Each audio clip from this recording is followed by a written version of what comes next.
Perkenalkan, nama saya Arya Rabil Anwar, NPM 2406200627 dari kelas M1. Halo teman-teman, perkenalkan nama saya Sofi Panina, saya dari kelas M1 Hukum. NPM saya 2406200663. Halo, nama saya Titi Yari, saya dari kelas M1, NPM 2406200628. Perkenalkan, nama saya Iman Semuda, saya dari kelas M1, Prodi Hukum, nomor NPM 2406200624.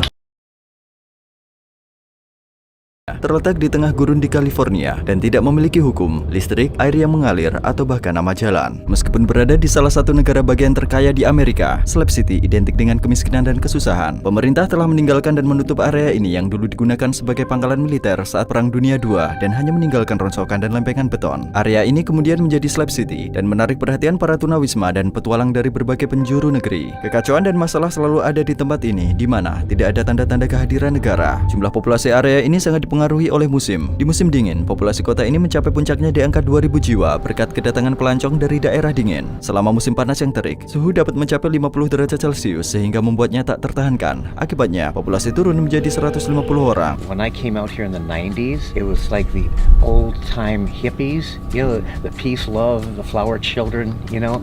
That's what everybody was so kind to each other. One big thing that's really destroyed the slabs is drugs.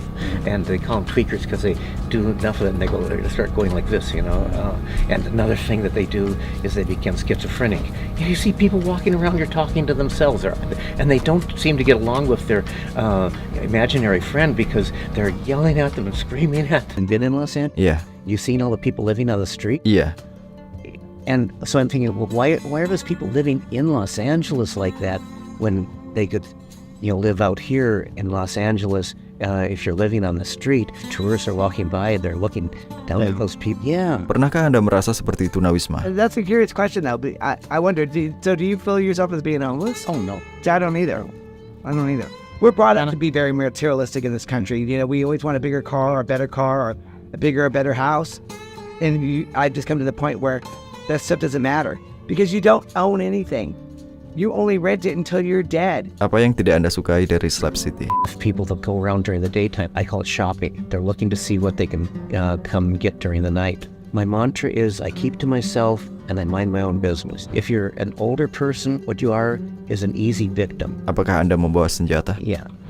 Apakah Anda pernah menyaksikan suatu kejahatan? I witnessed crimes against myself. They threw Molotov cocktails at my house and I'm putting out the fire. People out here at Slab City, they say don't call the cops for anything because it's more likely if you call the cops for something, more likely you're going to go to jail than the perpetrator. Mengapa? I think that they're lazy. They don't want to bother looking for the perpetrator. They're going to arrest somebody. Mereka ingin membiarkan orang-orang di sini. Yeah, they keep the people of Slab City here, keep the alcoholics out here. Walaupun hukum negara bagian California secara teknis berlaku ke area ini, nyatanya kejahatan terus ditutupi dan tidak dihukum dan tidak ada yang peduli. Para warga di sini terbiasa dengan masalahnya dan jarang menghubungi polisi kecuali mereka dalam bahaya yang mengancam nyawa. Semua orang harus mengetahui cara mempertahankan diri untuk bertahan hidup. Ditambah lagi ada suara keras dan berbahaya yang dilakukan oleh militer di pangkalan yang berada di dekat sini dan mereka benar-benar mengabaikan warga di area sini. Pihak militer tidak mengindahkan keselamatan dan kenyamanan orang-orang ini. Seberapa sering mereka melakukan penggabungan? Oh, it was just yesterday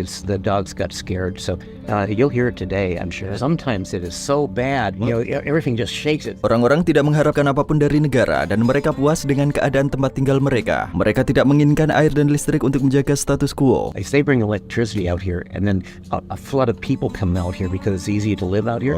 That would just destroy the slabs. Kalian tahu nggak apa maksudnya manusia, masyarakat, dan hukum? Lalu apa hubungannya? Jadi gini ya, manusia itu makhluk sosial. Manusia tidak bisa hidup tanpa manusia lainnya. Ya, benar. Dan juga menurut Aristoteles menyatakan bahwa manusia itu adalah zoon politikon, yang berarti manusia itu sebagai makhluk sosial selalu mempunyai sifat yang selalu ingin bergaul seperti kita ini. Benar tuh, bisa dibilang manusia sebagai individu membentuk masyarakat dan satu sama lain saling menghidupkan. Lalu apa itu hukum? Hukum itu aturan yang berlaku dalam masyarakat dengan tujuan menyelesaikan sebagai konflik yang terjadi. Ya, hukum yang berlaku mempunyai tujuan hukum itu dapat tercapai jika hukum itu dapat berfungsi dalam bermasyarakat. Setiap manusia pasti punya keinginan yang pengen dicapai kan. Nah, jadi hukum itu bisa dijadikan alat untuk mencapai keinginan tersebut. Menurut kalian seberapa besar sih pengaruh hukum terhadap kehidupan sehari-hari kita? Hukum sangat mempengaruhi. Tanpa hukum kita akan kehilangan aturan yang menjaga ketertiban. Yang contohnya undang-undang lalu lintas membuat jalan lebih aman. Tapi kadang hukum bisa terasa tidak adil. Misalnya bagaimana dengan kasus di mana orang kaya bisa menghindari konsekuensi hukum. Itu benar. Di sisi lain, hukum seharusnya bisa menjadi alat untuk melindungi yang lemah. Masyarakat juga perlu bersuara agar hukum itu adil dan merata. Jadi hubungan antara manusia, masyarakat, dan hukum itu saling terkait ya? Ya benar. Hukum ada untuk melindungi hak individu dan menjaga ketertiban. Tapi tanpa partisipasi aktif masyarakat, hukum itu bisa jadi tidak efektif. Dan itu memerlukan kesadaran dan pendidikan